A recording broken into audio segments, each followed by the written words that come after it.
Welcome to Man Does Tech, where I solve the problems you didn't even know you had.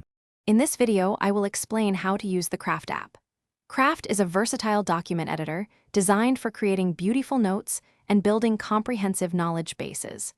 It allows you to organize your thoughts using nested blocks and flexible page structures, making information easy to find. You can collaborate seamlessly with others on shared documents and spaces, ensuring everyone stays on the same page. Plus, access your content across all your devices, including Mac, iOS, and the web, for productivity anywhere. To begin, simply start a new document by tapping the plus icon or selecting one of the many available templates. Craft uses a block-based editor, allowing you to structure your content with ease, incorporating text, images, and even attached files. You can link related pages together to build a robust, interconnected knowledge network. For better organization, group your documents into distinct spaces, which also helps manage access control effectively. Craft makes collaboration straightforward. You can invite team members to either edit your documents directly or simply view the content, depending on your needs.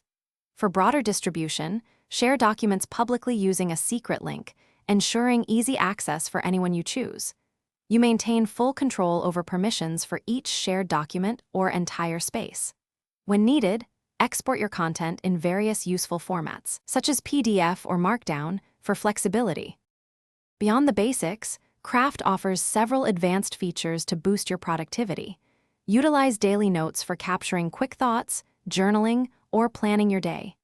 Integrate Craft with other applications to create enhanced workflows that fit your specific needs. Personalize your workspace by choosing from various themes and layout options to suit your aesthetic preferences. Finally, use the powerful search function to efficiently locate any information across all your documents and spaces. Thanks for watching. If you found this helpful, don't forget to like and subscribe.